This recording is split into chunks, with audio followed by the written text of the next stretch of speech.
اور شاہ ارام کے لشکر کا سردار نعمان اپنے آقا کے نزدیک معزز و مکرم شخص تھا، کیونکہ خداوند نے اس کے وسیلہ سے ارام کو فتح بخشی تھی۔ وہ زبردست سورما بھی تھا لیکن کوڑی تھا، اور عامی دل باندھ کر نکلے تھے اور اسرائیل کے ملک میں سے ایک چھوٹی لڑکی کو اسیر کر کے لے آئے تھے۔ وہ نعمان کی بیوی کی خدمت کرتی تھی۔ اس نے اپنی بیوی سے کہا، کاش میرا آقا اس نبی کے ہاں ہوتا جو سامریہ میں ہے، تو وہ اسے اس کے کوڑ سے شفا دے دیتا۔ سو کسی نے اندر جا کر اپنے مالک سے کہا، وہ چھوکری جو اسرائیل کے ملک کی ہے ایسا ایسا کہتی ہے۔ سو ارام کے بادشاہ نے کہا، تو جا اور میں شاہ اسرائیل کو خط بھیجوں گا۔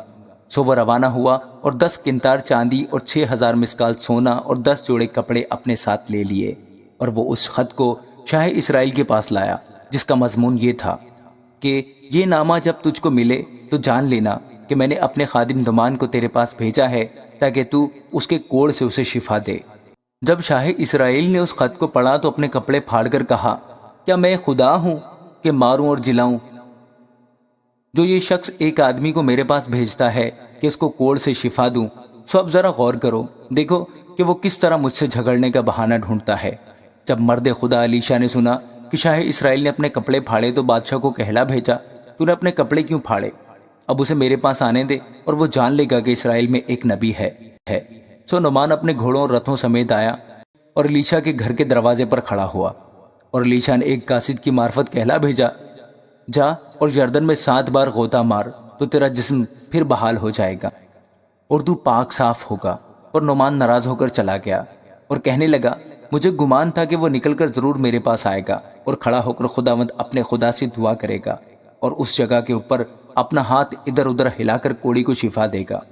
کیا دمشق کے دریا ابانا اور فرفر اسرائیل کی سب ندیوں سے بڑھ کر نہیں ہیں؟ کیا میں ان میں نہا کر پاک صاف نہیں ہو سکتا؟ سو وہ مڑا اور بڑے قہر میں چلا گیا۔ تب اس کے ملازم پاس آ کر اس سے یوں کہنے لگے، اے ہمارے باپ، اگر وہ نبی کوئی بڑا کام کرنے کا حکم تجھے دیتا تو کیا تو اسے نہ کرتا؟ بس جب وہ تجھ سے کہتا ہے کہ نہا لے اور پاک صاف ہو جا تو کتنا زیادہ اسے ماننا چاہیے۔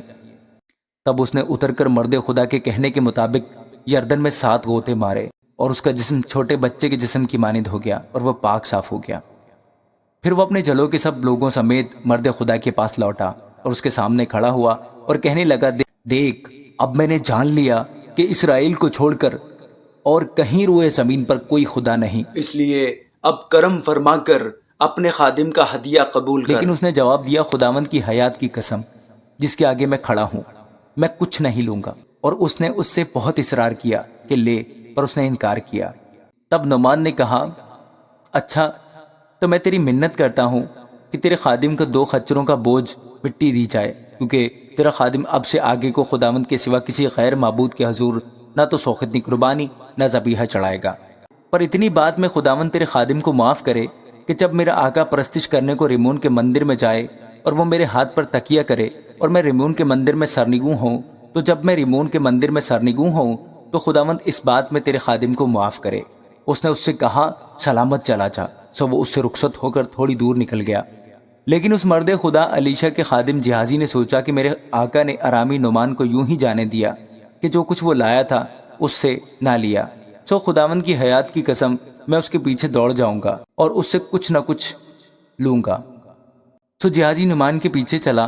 جب نعمان نے دیکھا کہ کوئی اس کے پیچھے دوڑا آ رہا ہے تو وہ اس سے ملنے کو رتھ پر سے اترا اور کہا، خیر تو ہے؟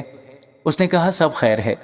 میرے مالک نے مجھے یہ کہنے کو بھیجا ہے کہ دیکھ انبیاء زادوں میں سے ابھی 2 جوان افرائیم کی کوہستانی ملک سے میرے پاس آ گئے ہیں، سو ذرا 1 قنطار چاندی اور 2 جوڑے کپڑے ان کے لیے دے دے۔ نعمان نے کہا، خوشی سے 2 قنطار لے، اور وہ اس سے واجد ہوا اور اس نے 2 قنطار چاندی 2 تھیلوں میں باندھی اور 2 جوڑے کپڑوں سمیت ان کو اپنے 2 نوکروں پر لادا، اور وہ اس کو لے کر اس کے آگے آگے چلے، اور اس نے ٹیلے پر پہنچ کر ان کے ہاتھ سے ان کو لے لیا اور گھر میں رکھ دیا اور ان مردوں کو رخصت کیا۔ سو وہ چلے گئے، لیکن آپ اندر جا کر اپنے آقا کے حضور کھڑا ہو گیا۔ علیشہ نے اس سے کہا، جہازی تو کہاں سے آ رہا ہے؟ اس نے کہا، تیرا خادم تو کہیں نہیں گیا تھا۔ اس نے اس سے کہا، کیا میرا دل اس وقت تیرے ساتھ نہ تھا جب وہ شخص تجھ سے ملنے کو اپنے رتھ پر سے لوٹا؟ کیا روپے لینے اور پوشاک اور زیتون کے باغوں اور تاگستانوں اور بھیڑوں اور بیلوں اور غلاموں اور لونڈیوں کے لینے کا یہ وقت ہے؟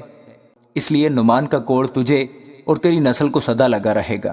سو وہ برف سا سفید کوڑی ہو کر اس کے سامنے سے چلا گیا۔ آمین۔